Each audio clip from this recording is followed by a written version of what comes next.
Hello दोस्तों, आप लोग स्वस्थ होंगे और मस्त होंगे, यानी कि फाइनल बोर्ड 2027 का तैयारी बेहतर तरीके से कर रहे होंगे।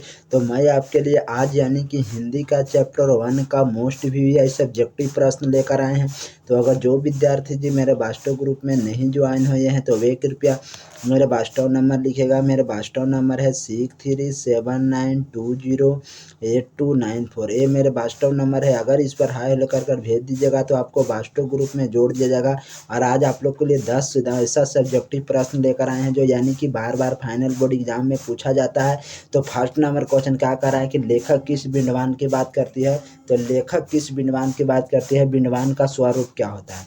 आप लोग से यह प्रश्न पूछा गया है कि लेखक किस बिंदवान की बात करती है, बिंदवान का स्वरूप क्या होता है। तो देखिए, इसका मैं 2 नंबर का शॉर्ट क्वेश्चन है, तो इसका 2 नंबर में जवाब देना चाहिए कि लेखक के लिए बिंदवान की बात है। लेखक के लिए यह बिंदवान की बात है कि लेखक के लिए बिंदवान की बात यह है कि इस युग में, आधुनिक युग में भी, यानी कि आधुनिक युग में भी जातिवाद की पोषक की कमी नहीं है। क्या? तो आधुनिक युग में भी जातिवाद की पोषक की कमी नहीं है। तो यही लेखक जी बताते हैं अपने बिंदवान की, यानी कि लेखक की किस बिंदवान की बात है। तो लेखक के लिए बिंदवान की यह बात है कि इस युग में, आधुनिक युग में भी जातिवाद की पोषक की कमी नहीं होती है। तो यही प्रश्न यानी कि 2 नंबर में पूछा जाता है। तो चलिए चलते हैं नेक्स्ट प्रश्न पर, यानी कि चैप्टर 2 नंबर पर। 2 नंबर प्रश्न क्या कह रहा है कि जातिवाद के पोषक उसके पक्ष में क्या तर्क देते हैं। देखिए, इसके पहले अगर वीडियो आप लोग नहीं देखे होंगे तो यानी कि ऑब्जेक्टिव वाला भी आप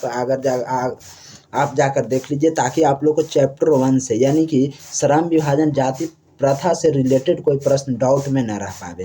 तो चलिए चलते हैं दूसरे नंबर की जातिवाद के पोषक उसके पक्ष में क्या तर्क देते हैं। तो जातिवाद के पोषक इस आधुनिक समाज में कार्य कुशलता के लिए श्रम विभाजन को आवश्यकता मानते हैं और कहते हैं कि जाति प्रथा भी श्रम विभाजन का ही दूसरा रूप है। क्या कहते हैं? तो जाति प्रथा ही श्रम विभाजन का क्या है, तो दूसरा रूप है। इसीलिए इसमें कोई बुराई नहीं है, इसीलिए इसमें कोई बुराई नहीं है। तो का यहाँ तक आप लोग को दिक्कत हुआ है तो आप लोग क्या कीजिएगा कि आप लोग वीडियो जैसे ही खत्म होगा तो आप लोग कमेंट जरूर कर दीजिएगा। तो चलिए चलते हैं दूसरा नंबर प्रश्न एक बार और देखते हैं कि ये जातिवाद की पोषक उसके पक्ष में क्या तर्क देते हैं। तो देखिए, उत्तर में लिखिएगा कि जातिवाद के पोषक इस युग, आधुनिक समाज में कार्य कुशलता के लिए श्रम विभाजन को आवश्यकता मानते हैं और कहते हैं कि जाति प्रथा भी श्रम विभाजन का दूसरा रूप है, इसीलिए इसमें कोई बुराई नहीं है। तो चलिए, दूसरे नंबर प्रश्न हो गया है। तीसरे नंबर पर चलते हैं। तीसरा नंबर तो मोस्ट वीवीआई है, ताकि पूछा जाता है कि जातिवाद के पक्ष में दिए गए तर्कों पर लेखक की प्रमुख यानी कि आपत्तियां क्या है। तो प्रमुख आपत्तियां क्या है, तो आप लोग बताइएगा कि जातिवाद के पक्ष में दिए गए तर्कों पर लेखक की पहली आपत्तियां यह है कि जाति प्रथा श्रम विभाजन के साथ साथ लोगों का भी विभाजन करता है। क्या करता है? तो जाति प्रथा यानी कि श्रम विभाजन के साथ साथ लोगों का भी क्या कर देता है, तो विभाजन कर देता है। और श्रम विभाजन निश्चित ही सम समाज की आवश्यकता मानते हैं, परंतु किसी आवश्यकता में कार्य कुशलता के लिए, यानी कि कार्य कुशलता के साथ साथ लोगों का यानी कि विभाजन सही विभाजन नहीं होगा, यानी कि विभाजन सही विभाजन नहीं है। तो यही आप लोग को यानी कि कहा जाता है, हम किया है। तो क्या यहाँ तक आप लोग को यानी कि समझ में आप लोग को दिक्कत नहीं आना चाहिए। चलिए अब चलते हैं चौथे नंबर सवाल पर। चौथा नंबर सवाल क्या कह रहा है, यानी कि जाति प्रथा भारतीय संविधान के, देखिए क्या कह रहा है, नियम से आप लोग समझिएगा कि जाति प्रथा भारतीय समाज में श्रम विभाजन का स्वाभाविक रूप है, क्यों और कही जाती है। तो श्रम विभाजन का यानी कि स्वाभाविक रूप क्यों है और क्यों कही जाती है। तो आप लोग देखिएगा कि भारत की जाति प्रथा को की एक और विशेष यह है कि इस श्रमिकों को अस्वाभाविकता विभाजन नहीं यानी कि असंभाविकता विभाजन ही नहीं करती है, बल्कि श्रमिकों को एक दूसरे से ऊंच नीच को दर्शाते हुए जो विश्व के किसी भी समाज में नहीं पाया जाता है। जो क्या करता है, तो विश्व के समाज में नहीं पाया जाता है। तो ये भी प्रश्न 2 नंबर में पूछा जाता है। तो क्या यहाँ तक समझ में आया कि नहीं। चलिए अब चलते हैं 5वें नंबर प्रश्न पर। 5वां नंबर प्रश्न कि जाति प्रथा भारत में बेरोजगारी का एक प्रमुख और प्रत्यक्ष कारण कैसी बनी हुई है। वीवीआई क्वेश्चन है, ये पूछा जाता है और पूछा जाएगा कि श्रम विभाजन भारत में बेरोजगारी का एक प्रमुख और प्रत्यक्ष कारण बनी हुई है, कैसे। देखिए, भारत में जाति प्रथा लोगों को लोगों को कोई भी ऐसा कार्य नहीं चुनने देती है उसके पूर्वजों ने नहीं किया हो, यानी कि उसने पूर्वजों में नहीं किया हो। और लोगों को यानी कि लोगों अपने पूर्वजों का ही कार्य चुनते हैं, जिसके कारण जाति प्रथा यानी कि भारत का बेरोजगारी और भारत बेरोजगारी का प्रत्यक्ष और प्रमुख कारण बनी हुई है। क्या भारत का यानी कि बेरोजगारी और प्रमुख कारण बनी हुई है। चलिए चलते हैं 5वें नंबर सवाल हो गया है।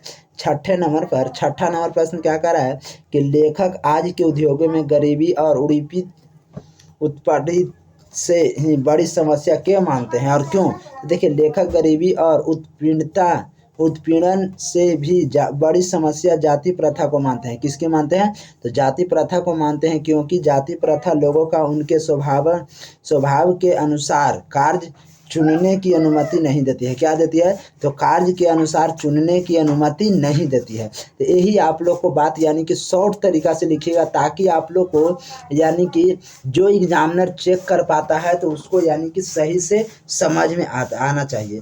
चलिए अब चलते हैं, छठे नंबर हो गया है, चलते हैं 7वें नंबर प्रश्न पर। 7वां नंबर प्रश्न क्या कर रहा है कि यानी कि लेखक ने पाठ में किस प्रमुख पहलुओं से जाति प्रथा को एक हानिकारक प्रथा का रूप दिखाया है। तो किस तरह लेखक ने यानी कि जाति प्रथा को हानिकारक रूप माना है। तो देखिए, इस पाठ में लेखक ने कई पहलुओं से जाति प्रथा को एक हानिकारक प्रथा बताया है, जिसमें आर्थिक और रचनात्मक पहलू सबसे प्रमुख है। यानी कि आर्थिक और रचनात्मक पहलू सबसे क्या है, तो प्रमुख है। क्या कोई दिक्कत, तो प्रमुख है। तो यही आप लोग को यानी कि लेखक ने मानते हैं। चलिए अगले नंबर प्रश्न पर, 8वां नंबर प्रश्न लास्ट प्रश्न है जी। और देखिए, लास्ट प्रश्न के यानी कि सच्चे लोकतंत्र की स्थापना के लिए लेखक ने किस विद्वान की देखिए किस विशेषताओं को आवश्यकता मानते हैं। तो किसे विशेषताओं को आवश्यकता मानते हैं, तो पढ़िएगा आप लोग कि लोकतंत्र की यानी कि स्थापना के लिए लेखक ने लोगों के बीच दूध और पानी की तरह, देखिए ऑब्जेक्टिव में भी पूछा जाएगा कि दूध और पानी की मिश्रण की तरह भाईचारे को आवश्यकता मानते हैं। क्या मानते हैं, तो भाईचारे का आवश्यकता मानते हैं। तो यही आप लोग को 8 यानी कि 8 प्रश्न था जो 2 नंबर का। अगर आप लोग इसका आप लोग 35 ऑब्जेक्टिव दिए हैं, 35 1 नंबर वाला प्रश्न दिए हैं और 8 आप लोग को 2 नंबर वाला दिए हैं। अगर आप लोग इतना आप लोग कंठस्थ कर लीजिएगा तो आपको यानी कि श्रम विभाजन और जाति प्रथा से रिलेटेड कोई प्रश्न डाउट नहीं रहेगा। तो चलिए, अगर वीडियो आप लोग को पसंद आया होगा तो चैनल को सब्सक्राइब कर दीजिएगा और क्लास को लाइक कर दीजिएगा। तो आज का वीडियो यहीं पर समाप्त करते हैं, चलते हैं नेक्स्ट पार्ट में।